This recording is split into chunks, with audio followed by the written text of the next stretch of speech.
Kila siku taka zinazalishwa kutokana na shughuli za kibinadamu. Lakini swali kubwa ni moja tu, je, taka hizi ni mzigo kwa mazingira ama zinaweza kuwa chanzo cha ajira, biashara na maendeleo? Kwa mujibu wa mpango wa Umoja wa Mataifa wa mazingira UNEP, dunia huzalisha zaidi ya tani bilioni 2 za taka ngumu za mijini kila mwaka, huku ongezeko la taka likitarajiwa kuendelea kutokana na ukuaji wa idadi ya watu na matumizi ya bidhaa. Hapa Tanzania, changamoto ya usimamizi wa taka imeendelea kuibua hitaji la ubunifu na matumizi ya teknolojia ili kupunguza taka zinazoishia kwenye madampo na kuongeza urejelezaji ama recycling. Katika maonesho ya kimataifa ya biashara ya Dar es Salaam maarufu Sabasaba, kijiji cha mazingira cha Baraza la Taifa la Hifadhi na Usimamizi wa Mazingira NEMKI kimekuwa jukwaa la kuonyesha kuwa taka zinaweza kubadilishwa kutoka kuwa changamoto ya mazingira na kuwa rasilimali yenye thamani. Afisa mwandamizi wa NEMKI Andrew Ugolole anaisihi jamii kubadili mtazamo wa kuona taka kama uchafu pekee, kwani kupitia urejelezaji zinaweza kuwa chanzo cha ajira na uchumi. Miaka ya nyuma tulikuwa tunafikiria kwamba taka ni kitu kibaya cha kutupwa tu. Taka zinaweza zikarejelezwa zikawa mali na kutoa ajira kwa vijana. Kwa hiyo niendelee kuwakumbusha wananchi wetu wakati tunasherehekea NEMKI at 40, tunza mazingira linda taifa. Unaweza ukawa huko nyumbani kwako au ukawa kama kwenye familia yenu huko, ukaona namna ya kutumia hizi fursa. Badala ya kuona taka ni za kutupa tu, basi taka hizo unazichakata, zinakuwa mbolea. Taka hizo zinakupa chakula cha kuku. Kuku unaweza ukauza, mbolea unaweza ukatumia ikaenda kutumika kwenye mashamba, ukazalisha mchicha, ukazalisha nina mbolea nzuri kabisa. Kwa upande mwingine wa suluhisho, vijana wabunifu wameanza kutumia teknolojia kutengeneza bidhaa zinazolenga kupunguza athari za mazingira, huku wakionyesha kuwa changamoto za mazingira zinaweza kuwa fursa kubwa kwa vijana. Kwa majina naitwa Mr. Masha Kiando. Professionally ni chemical process engineer, lakini pia ni mbunifu wa teknolojia ya kuchakata takataka za plastiki kuwa nishati safi ya gesi ya kupikia. Ubunifu huu wa gesi inayotokana na plastiki, na kama ambavyo unaona inatumika kwenye jiko la gesi hili na majiko mengine yoyote yanayotumia gesi za LPG yanaweza kutumia hii gesi. Sio kwamba hii gesi inatumia jiko maalum, hapana. Yes. Kwa manufaa yake sasa kwenye jamii ni mengi na ni makubwa. Manufaa ya kwanza tunachoweza kusema, kwanza hii ni gesi ambayo inapatikana kwa kusafisha mazingira. Maana takataka ambazo zilikuwa zinachafua mazingira, takataka za plastics, zinakusanywa na kubadilishwa kuwa nishati safi ya gesi ya kupikia. Kwenye eneo la taka za kielektroniki, wataalamu wanaonya kuwa ongezeko la matumizi ya simu na kompyuta na vifaa vingine vya kielektroniki linaongeza uzalishaji wa e-waste ambayo inaweza kuwa hatari kwa mazingira endapo haitasimamiwa vizuri. Hata hivyo, taka hizo pia zina thamani kutokana na kuwa malighafi zinazoweza kurejeshwa na kutumika tena kupitia mifumo bora ya urejelezaji. Naitwa Dalia Leonard, natokea kwenye kampuni inayoitwa Electronic Waste Solutions Limited almaarufu kama We Center Tanzania. Kampuni yetu inajishughulisha na kukusanya, kusafirisha taka za kielektroniki, kufanya disposal, e-waste training na e-waste awareness kwa wananchi. Taka tunazodili nazo ni taka za kielektroniki. Ninaposema taka za kielektroniki, na maanisha vifaa vyote vinavyotumia umeme ambavyo tayari vimeharibika au vimeisha muda wake wa matumizi. Kwa mfano, balbu, jagi, heater, friji, printer, kompyuta, AC, yani kitu chochote ambacho kinatumia umeme ambacho tayari kimeshaharibika au hakifai tena kwa matumizi. Tunafanya kazi na NEMKI kwa ukaribu kwa kutoa elimu kwa wananchi juu ya kuhandle hizi taka za kielektroniki. Kwa sababu tunatoa elimu ya mazingira juu ya kutunza mazingira, kwamba tusichome wala tusitupe ovyo kwa sababu tunachafua mazingira lakini ni hatari kwa afya. Lakini pia tunatoa training mbalimbali kwa wananchi juu ya kuhandle hizi taka za kielektroniki. Kwa majina naitwa Fabiana Anteni Brasis. Mimi ni msimamizi wa kituo cha ukusanyaji taka rejeshi Kariakoo. Sisi kama kampuni Zaidi Recycle pamoja na Taka ni Ajira Foundation tunanunua hizi taka rejeshi, tunapima kwa kilo. Kwa upande wa boksi tunanunua tunapima kwa kilo 200 Plastiki ngumu tunapima kwa kilo 500, chupa za maji, chupa za soda kwa kilo tunapima 300, karatasi nyeupe kwa kilo tunapima 150. Lakini sisi pia kama kampuni tulipata ufadhili wa Botna Foundation na kwa usimamizi wa Innovex, programu ya Tanga Yetu. Uzuri wa hii programu ya Tanga Yetu chini ya wadhamini Foundation Botna ikishirikiana na Innovex, tuliweza kuwafikia jamii na kuwapa elimu hii ya mazingira na kuamsha ule mwamko wa watu kujua jinsi ya utengaji taka na kuona fursa katika mazingira. Na katika hilo tukaanzisha hivi vituo vya taka benki ambavyo mwanzoni pengine vilikuwa havipo au hakuvichukuliwa maanani, lakini sasa hivi imekuwa ajira maalum kwa watu. Kwa upande mwingine, uchimbaji wa madini nao ni changamoto. Je, wachimbaji wanafanya nini kuhakikisha Tanzania inakuwa salama? Majina anaitwa Salma Ernest, ni katibu mkuu wa chama cha wanawake wachimbaji madini Tanzania. Kitu ambacho tunajishughulisha nacho katika kuhakikisha kwamba mazingira yanakuwa salama, na ukizingatia kwamba sisi ni mama na mama ni nguzo ya familia, lakini kwa watu wote, kwa sababu sisi ni wazazi.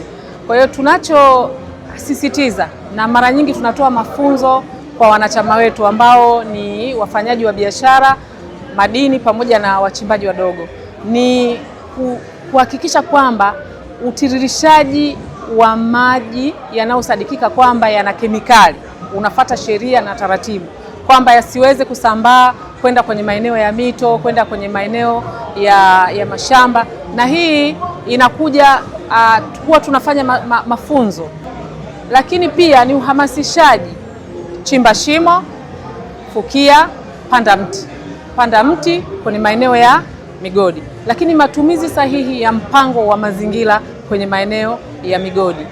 Kwa hiyo hilo tunalifanya, lakini tunaishukuru NEMKI kwa sababu hawajatuacha, na hivi tunavyoongea tuko kwenye banda la NEMKI, wametushirikisha na tulishapata mafunzo. Zaidi ya wanawake 120 kutoka mikoa 4 Tanzania walipata mafunzo ya matumizi sahihi na utunzaji bora wa mazingira.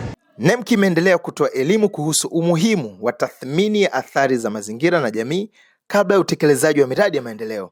Elimu hiyo inalenga kuhakikisha uwekezaji unafanyika kwa kuzingatia ulinzi wa mazingira, maslahi ya jamii na misingi ya maendeleo endelevu. Dr. Immaculate Semesi ni mkurugenzi mkuu wa NEMKI. Katika kijiji cha mazingira, NEMKI imeendelea kusisitiza umuhimu wa kufanya tathmini ya athari kwa mazingira na jamii kabla ya utekelezaji wa miradi mbalimbali ya maendeleo. Elimu hii inalenga kuhakikisha kuwa shughuli za uwekezaji na maendeleo zinafanyika katika kuzingatia ulinzi wa mazingira, maslahi ya jamii na misingi ya maendeleo endelevu. Vile vile, elimu imetolewa kuhusu umuhimu wa kutenganisha taka kutoka kwenye chanzo, ambapo jamii imehamasishwa kuona taka si uchafu pekee bali ni rasilimali inayoweza kutumika tena kupitia urejelezaji na ubunifu. Dhana hii inaendana na kauli mbiu ya mwaka huu inayotambua mazingira kama fursa ya ajira, biashara na uchumi. Kwetu NEMKI tunasema kwamba taka ni fursa. Aidha, NEMKI imeendelea kutoa elimu kuhusu umuhimu na kudhibiti uchafu wa mazingira unaosababishwa na kelele ili kuhakikisha shughuli za jamii, kiuchumi na maendeleo zinafanyika bila kuathiri afya na ustawi wa wananchi. Washiriki pia wameelimishwa kuhusu umuhimu wa kufanya kaguzi za mazingira katika kuhakikisha miradi na shughuli zinaendelea kuzingatia matakwa ya sheria na viwango vya mazingira nchini. Aidha, NEMKI kwa ushirikiano na Mamlaka ya Usimamizi wa Mazingira Zanzibar ZEMA wameendelea kuelimisha jamii kuhusu udhibiti na uchafuzi wa mazingira unaosababishwa na kelele, kufanya ukaguzi wa mazingira na umuhimu wa kutumia wataalamu elekezi wa mazingira katika kuhakikisha miradi inazingatia sheria na viwango vilivyowekwa. Mimi naitwa Sheha Mjaja Juma, ni mkurugenzi mkuu Mamlaka ya Usimamizi wa Mazingira Zanzibar. Kwenye mazingira kuna fursa mbalimbali, na kama nilivyosema kwa jamii zetu tunazalisha taka za aina tofauti, taka zenye kuoza, taka za bidhaa zinatokana na umeme na elektroniki na taka nyingine.